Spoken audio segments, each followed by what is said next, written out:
ఉద్యోగం కోసం చూస్తున్నారా? ఓం శక్తి ప్రైవేట్ లిమిటెడ్ కంపెనీలో మార్కెటింగ్ జాబ్స్ 20,000 నుంచి 30,000 వరకు జీతం ఉంటుంది. సంప్రదించండి. శ్రీమాత్రే నమ. జయ గురు దత్తాత్రేయ నమ. ఈ వీడియోలో మనం మకర రాశి వారికి జూలై నెల మాస ఫలితాలు పరిశీలించినప్పుడు మకర రాశి వారికి నెమ్మదిగా కూడా గ్రహాలన్నీ కూడా అనుకూల స్థితిలోకి మారడం వల్ల వారి యొక్క అభివృద్ధి కూడా నెమ్మదిగా ఇంప్రూవ్మెంట్ అన్నది మొదలవడం జరిగింది. ఇక ప్రధానంగా మనం పరిశీలించినప్పుడు శని భగవానుడు ఏదైనా ఒక రాశికి ఆ నెల ఆ సంవత్సరం ఫలితాలు బాగోవాలంటే రాశ్యాధిపతి స్థితి చాలా ఇంపార్టెంట్. అటువంటి శని భగవానుడు 3వ స్థానంలో సంచరించడం అన్నది ఒక విధంగా ఈ రాశి వారికి ప్రోత్సాహకరమైనటువంటి ఫలితాలు ఇవ్వడం జరుగుతుంటుంది. గతంలో చేసినటువంటి తప్పులు సరిదిద్దుకొని తిరిగి మరలా మంచి మార్గంలో వెళ్ళడానికి ఈ స్థితి కారణం అవుతూ ఉంటుంది. సో అలాగే అది మ్యూజిక్ రంగంలో అవ్వచ్చు, లేదంటే టెక్నికల్ రంగంలో అవ్వచ్చు. అటువంటి సినిమా రంగంలో ఎవరైతే ఉన్నారో, అంటే నాట్ ఓన్లీ సినిమా కాకుండా టీవీ, యూట్యూబ్, మీడియా, వాళ్ళకి మంచి రోజులు వచ్చాయనే చెప్పొచ్చు. మీలో ఉన్నటువంటి టాలెంట్కి తగిన గుర్తింపు రావడం జరుగుతుంది. మిమ్మల్ని మంచి క్వాలిఫైడ్ ఉన్నటువంటి వాళ్ళు మీతో కలిపి మీ అభివృద్ధికి వాళ్ళు కారణం అవడం జరుగుతూ ఉంటుంది. బట్ ఏదైనా మరి శుక్రుడు 7వ స్థానంలో, ఈ కర్కాటక రాశి అన్నది చలనచిత్ర రాశి లాంటిది అనమాట. సినిమా ఫీల్డ్కి సంబంధించిన రాశి కర్కాటక రాశి. అందువల్ల ఏంటంటే ఎక్కువ కర్కాటక రాశి, కర్కాటక లగ్నం వాళ్ళు సినిమా ఫీల్డ్లో ఉంటారు. అటువంటి వాళ్ళకి ఇప్పుడు సినిమాలో మీకు మంచి అవకాశం, అంటే ఆల్రెడీ ఉన్న వాళ్ళకి ఉన్నత అవకాశాలు రావడం జరుగుతూ ఉంటుంది. స్త్రీలకు ఇంపార్టెంట్గా ఉద్యోగ అవకాశం కానీ, విదేశ అవకాశం కానీ, వివాహ అవకాశం కానీ రావడం జరుగుతుంది. అంటే గురువుతో ఉచ్చస్థితిలో ఉన్నటువంటి గురువుతో ఏ గ్రహం కలిసినా ఆ గ్రహం యొక్క కారకత్వాలు మీకు ఫలిస్తాయన్నమాట. అంటే ఒక గ్రహం బలంగా ఉంది, గురువు చాలా బలంగా ఉన్నాడు కాబట్టి ఆ గురువుతో శుక్రుడు కలటం వల్ల మీకు పంచమభావ ఫలితాలు అంటే మీ టాలెంట్కి తగిన గుర్తింపు వస్తుంది. దశమభావ ఫలితాలు అంటే ఉద్యోగం లభిస్తుంది. సింపుల్, ఇందులో ఏం డౌట్ లేదు. అదే ఒక గ్రహం నీచ గ్రహంతో కలిస్తే తన ఫలితాలు పోగొట్టుకుంటుంది. ఇప్పుడు మళ్ళా బుధుడు మీకు మరి భాగ్యాధిపతిగా 7వ స్థానంలో రావడం వల్ల విదేశ ప్రయత్నాలు కలిసి వస్తాయి. విదేశంలో ఉన్నటువంటి మీ యొక్క పిల్లలకో, భార్యకో, లేదంటే భర్తకో కొన్ని అవకాశాలు రావడం జరుగుతుంది. అతి తొందరలో మీరు విదేశం వెళ్ళినా కూడా అవకాశం అన్నది రావడం జరుగుతుంటుంది. ఇవన్నీ పక్కన పెడితే ప్రస్తుతం బుధుడు 7వ స్థానంలో వక్రగమనంలో ఉండడం వల్ల గతంలో మీరు ఏదైనా వివాహ ప్రయత్నం చేసి ఉంటే అది ఏదో కారణం వల్ల ఆగిపోయి ఉంటే తిరిగి మళ్ళీ మీరు ఆ వివాహ ప్రయత్నం ఫలించే అవకాశం ఉంది.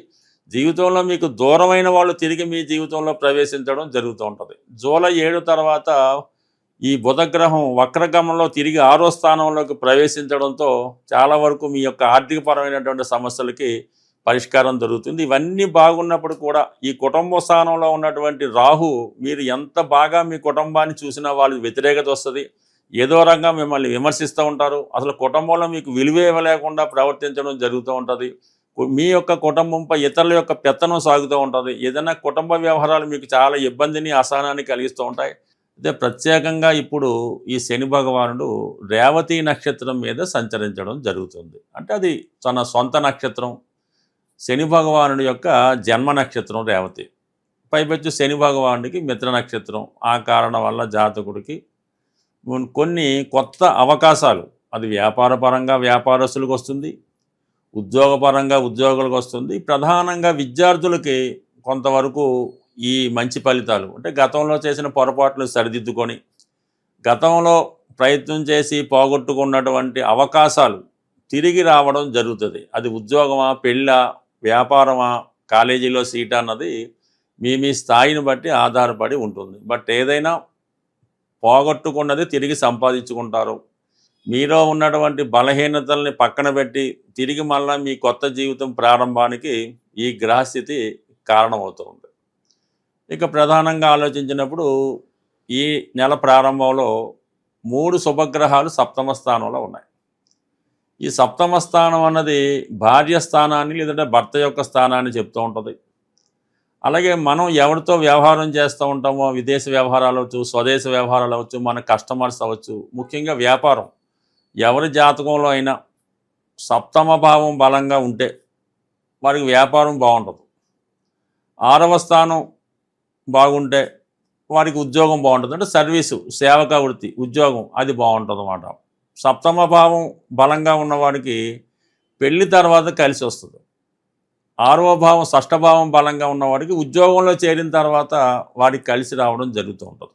బట్ ఏదైనా ఇప్పుడు 7వ భావంలోకి 3 గ్రహాలు రావడం జరిగింది. అందులో ప్రధానంగా శుక్రుడు ఈ రాశి వారికి యోగకారకుడు, పంచమ దశమాధిపతిగా అటు ఉద్యోగాన్ని, మీలో ఉన్నటువంటి టాలెంట్కి కారణమవుతుంటాడు. అందుకనే ఎక్కువ మకర రాశి, మకర లగ్నం వాళ్ళు సినిమా రంగంలో కనబడుతూ ఉంటారు. అయితే వీళ్ళు విలన్గా ప్రవేశించి హీరోగా రావడం, చిన్న చిన్న సైడ్ క్యారెక్టర్లు వేసి ఒకేసారి పెద్ద సాగు నెమ్మదిగా ఇంప్రూవ్మెంట్ రావడం జరుగుతూ ఉంటుంది అన్నమాట. ఇక వారసత్వంగా బ్యాక్గ్రౌండ్ ఏమీ ఉండదు. వాళ్ళు స్వయం కృషితోనే ఈ సినిమా రంగంలో చిన్న చిన్న పోస్టులు పెట్టుకొని నెమ్మదిగా జీవితంలో టాప్ స్థాయికి రావడం జరుగుతూ ఉంటుంది. సాధ్యమైనంత వరకు మీరు కుటుంబానికి దూరంగా ఉండే ప్రయత్నం చేస్తూ ఉంటారు.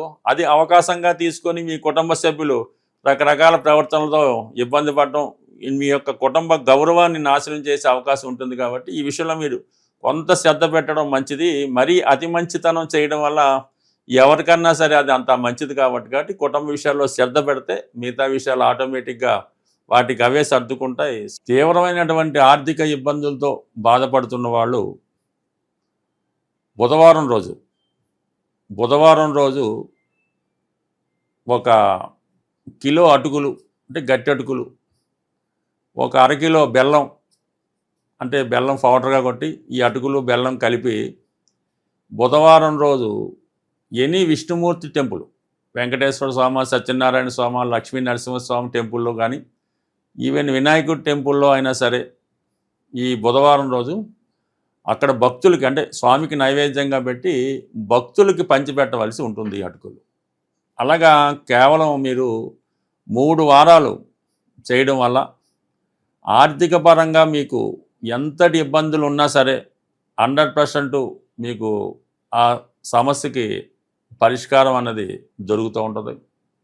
అలాగే పెద్ద పెద్ద సంస్థలు రన్ చేస్తున్న వాళ్ళు, వ్యవసాయ క్షేత్రాలు ఉన్నవాళ్ళు ఏదో ఒక రోజు, మంగళవారం రోజు అనుకోండి, మంగళవారం రోజు ఈ గోధుమ నూక, అంటే బొంబాయి రవ్వ అంటారు, 1 కిలో గోధుమ రవ్వ, 1 కిలో పంచదార, 1 అరకిలో నెయ్యి, ఈ 3 శుభ్రంగా మిక్స్ చేసి మీ యొక్క కాంపౌండ్ బౌండరీ ఏదైతే ఉందో, అంటే వ్యాపార సంస్థకి 4 పక్కల ఉన్న బౌండరీలో 4 పక్కల అది జల్లుకుంటూ వెళ్ళిపోవాలన్నమాట. అంటే చీమలకు ఆహారంగా, సింపుల్ మాట, చీమలకు ఆహారంగా ఈ నెయ్యితో కలిపినటువంటి గోధుమ నూక, అంటే అటు రవి యాక్టివేట్ అవుతాడు, గురువు యాక్టివేట్ అవుతాడు, కుజుడు యాక్టివేట్ అవుతాడు.